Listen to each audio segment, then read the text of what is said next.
boa noite. Que Jesus receba toda a nossa adoração, todo o nosso louvor essa noite e se alegre das nossas vidas, aqui na casa dele, onde viemos juntos bendizê-lo. O texto dessa noite encontra-se no Novo Testamento, no Evangelho de João, capítulo 3, versos 1 a 8. Evangelho de João, capítulo 3, versos 1 a 8. Texto muito conhecido, que trata da visita de Nicodemos a Jesus. Queria convidar você a abrir aí onde você está e acompanhar a leitura.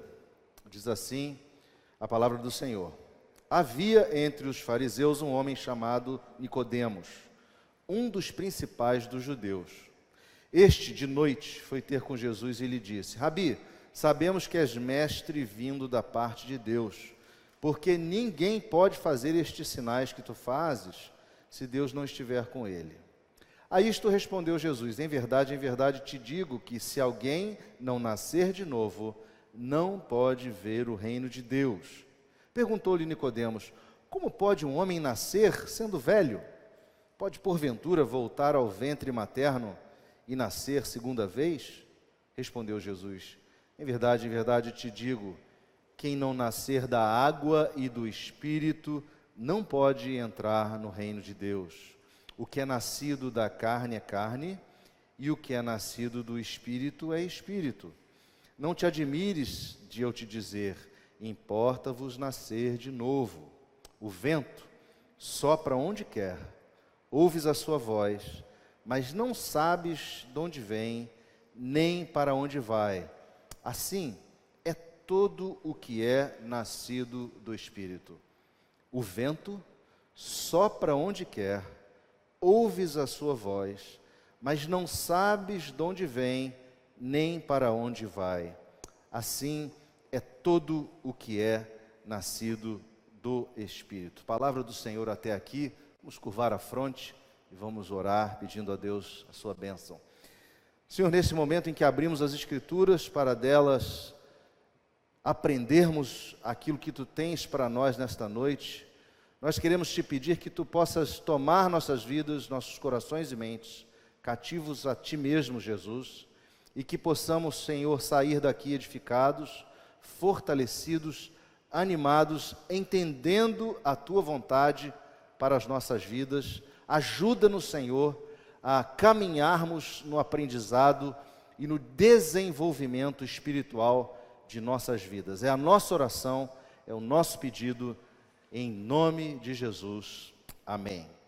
Meus irmãos, uma das coisas que mais me fascina aqui no Rio de Janeiro é que o Rio é uma cidade de esportes radicais. Eu gosto de alguns deles, né? Pratiquei alguns deles, mas há um especial que eu nunca tive coragem de fazer, que é a asa delta e parapente, que é um esporte que a gente vê lá pela região lá de São Conrado, onde as pessoas vão até a pedra ali, aquela pedra bonita, né? E eles vão lá e saltam e voam, e você já deve ter visto isso, né? Inclusive, infelizmente, há notícias de acidentes nesse tipo de esporte. O fato é que aquela aparente simplicidade daquele voo e aquela paz e serenidade que as pessoas gozam enquanto voam por ali, né? É acompanhada de muita complexidade e tensão, tá? Porque um bom voo e um voo seguro, ele depende de várias coisas, tá? Por exemplo, o simples fato de dobrar e guardar a asa ou o parapente, conforme diz o manual, é absolutamente crucial para a segurança do voo. Ou o uso das ferramentas de altímetro, né, de pressão, que indicam as questões atmosféricas também são muito importantes e determinam muito o resultado final de um voo perfeito, né? E uma dessas ferramentas, que você já viu seguramente, é aquela que se chama de biruta, né? Porque é uma ferramenta que visualmente lhe indica a direção do vento, né? A gente também precisa perceber que qualquer experiência de asa delta ou parapente, ou similares, sempre será um processo de queda. Uma vez o voo iniciado, Sempre será um processo de queda. Então, o que o piloto faz? O piloto está constantemente prestando atenção nas condições para encontrar as correntes ascendentes, que são aquelas correntes chamadas de térmicas, porque elas são a chave do voo atingir maiores altitudes, né, e um período mais prolongado. Você já deve ter visto aqueles aventureiros que saem lá da Pedra Bonita e vêm parar em volta do Cristo Redentor, situação que inclusive é proibida, mas isso o cara faz porque ele busca a térmica e procura as altitudes maiores. O grande desafio de quem voa é encontrar tais correntes ascendentes, né? Porque, na verdade, o vento você não vê, mas ele dá sinais do seu sentido, através, por exemplo, da observação do movimento das nuvens, ou pelo voo dos urubus ou das gaivotas. Você já deve ter visto gaivotas e urubus voando em círculo por aí. Você já deve ter observado isso, se você é uma pessoa como eu, que fica olhando para o alto e observando a natureza. Esses urubus e gaivotas estão voando em círculo porque eles encontraram aquela famosa corrente ascendente. E eles vão subindo, subindo, e você já deve observar isso, né? E essas correntes, elas são indicativas exatamente de como o voo vai. Então, o piloto precisa se posicionar bem, trabalhar bem a manipulação daquele trapézio, para controlar a direção do seu voo, a direção do seu movimento. Nós estamos, nesse texto bíblico, falando a respeito de um homem religioso, um camarada que levava a sua vida e a sua religião muito a sério. O texto fala que ele era um dos principais dos fariseus, no verso 1. Um homem que era interessado em entender a mensagem do Rabi Jesus Cristo, ao ponto de esperar um momento apropriado, mais adequado, para ir ter com ele, um momento onde ninguém ia perturbar e eventualmente nem mesmo ver. Uma pessoa tomada de curiosidade a respeito de quem Jesus de fato era. Lá no verso 2 que nós lemos, diz que de noite foi ter com Jesus e lhe disse: Rabi, sabemos que és mestre vindo da parte de Deus, porque ninguém pode fazer estes sinais que tu fazes se Deus não estiver com ele. Mas, no entanto, nós vemos um homem que é surpreendido ao ter a sua espiritualidade questionada. Veja, um homem religioso sério, teve a sua espiritualidade questionada, contestada. E Jesus mostrou para ele, explicou para ele, que aquele discernimento intelectual, aquele conhecimento da lei, aquela religiosidade, não eram suficientes para que ele visse ou experimentasse o reino de Deus. Era necessário que Nicodemos nascesse de novo. O verso 3 vai nos dizer: em verdade te digo, Jesus dizendo para ele, se alguém não nascer de novo, não pode ver o reino de Deus. Nicodemos fica meio confuso, mas Jesus explicou a questão. Era necessário renascer espiritualmente.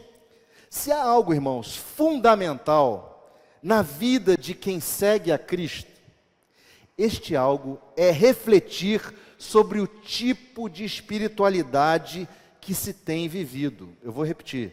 Se há algo fundamental na vida de quem segue a Jesus, este algo é refletir sobre o tipo de espiritualidade que se vive ou que se tem experimentado. E é a partir do verso 8 desse texto lido, razão pela qual eu repeti a leitura do verso, é que eu gostaria de propor a nossa reflexão essa noite, uma análise sobre o que seria uma espiritualidade saudável. E eu queria propor então o tema, a busca por uma espiritualidade saudável. A busca por uma espiritualidade saudável. Pela manhã, o presbítero Eduardo falou dos desafios de pescarmos pecadores.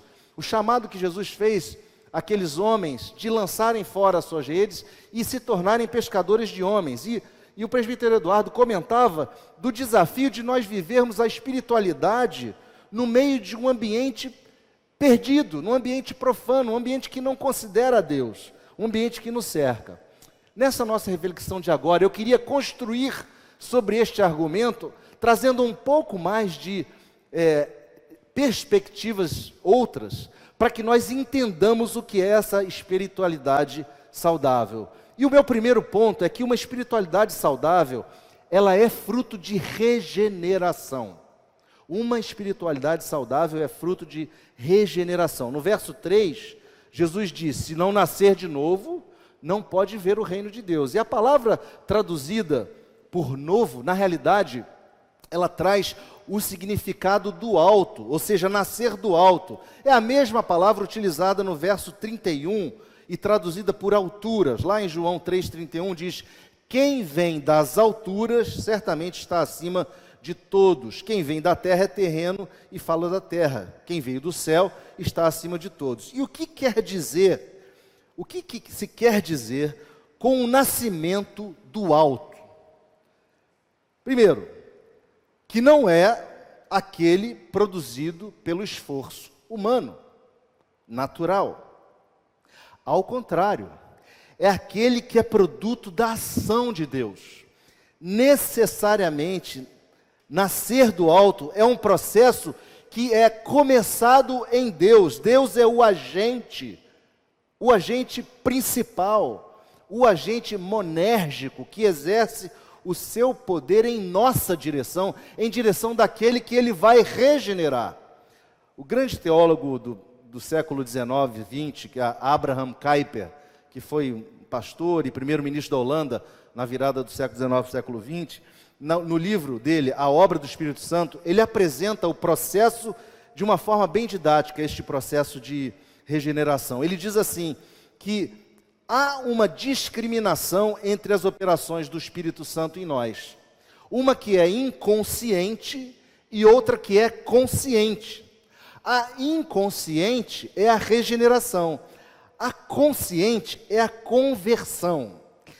A graça de Deus, ela, portanto, opera a regeneração em 3 estágios sucessivos. No primeiro estágio, o Senhor planta uma nova vida no coração daquele que está morto espiritualmente. Como diz lá aos Efésios, nós estávamos mortos em nossos delitos e pecados. Então, nesse primeiro estágio, o Senhor planta uma nova vida. No estágio seguinte, o ser já regenerado com a nova vida, nascido de novo, chega à experiência da conversão, quando ele entende e atende o chamado do Evangelho. E no terceiro estágio, essa conversão se funde com o processo da santificação, onde eu vou trabalhando o meu crescimento espiritual. Nicodemos, irmãos, sabia tudo de Bíblia, mas ele não havia sido regenerado. Vejam só que situação de perigo. Aquele homem era o maioral, aquele homem era super entendido, e ele não tinha sido convertido, regenerado.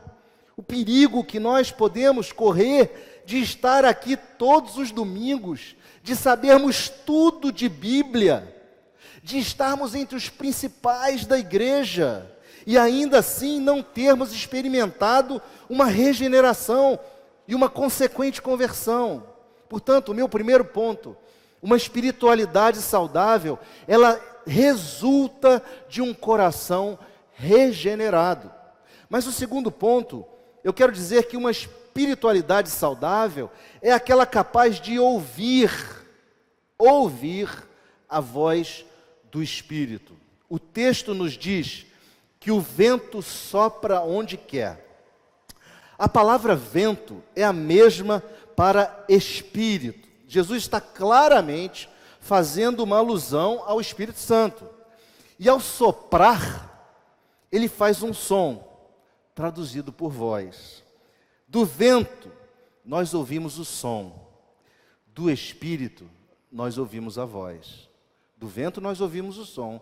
Do Espírito, nós ouvimos a voz. E esse trocadilho é interessante, porque nós precisamos discernir o som da voz e diferenciá-lo do ruído de fundo, meus irmãos. Diferenciar a voz que é de homem da voz que é do Espírito. Discernir o que é palavra de Deus do que é palavra de homem.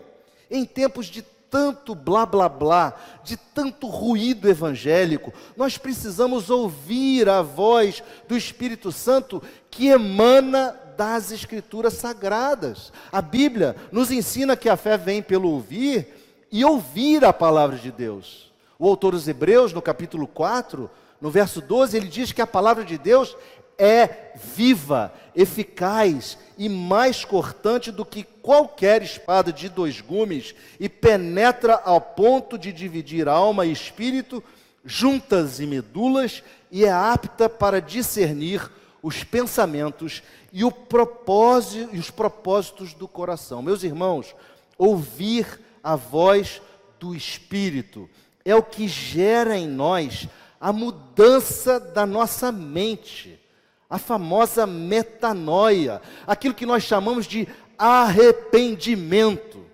Quando Jesus iniciou seu ministério, Marcos registra, lá na Galileia, quando ele foi pregar, ele anunciou o Evangelho de Deus e ele dizia: o tempo está cumprido, o reino de Deus está próximo, arrependei-vos e crede no Evangelho. Mudem a sua mente, mudem de direção. Meus irmãos, uma espiritualidade saudável é marcada pela capacidade de ouvir a voz do Espírito e se arrepender, mudando a direção da vida. Mas há um terceiro aspecto que eu queria tocar aqui nesta noite. Uma espiritualidade saudável é aquela capaz de seguir, a direção do Espírito. Não basta apenas ouvir, não basta apenas ouvir a voz do Espírito, né? Não sabemos de onde vem, nem para onde vai.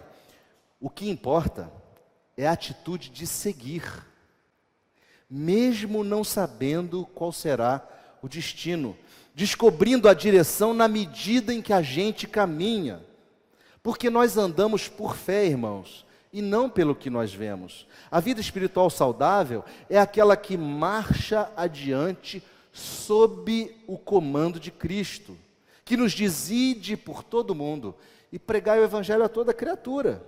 Uma vida espiritual saudável é aquela que gera em nós o desejo de pescar pecadores, aquela que nos move a amar o nosso próximo sem nenhuma condição, incondicionalmente, aquela que nos tira do nosso círculo de conforto espiritual e nos coloca no meio dos perdidos. Isso é uma espiritualidade saudável. A vida espiritual saudável é aquela que segue a santificação, como Paulo escreveu aos Tessalonicenses, porque esta é a vontade de Deus, a vossa santificação.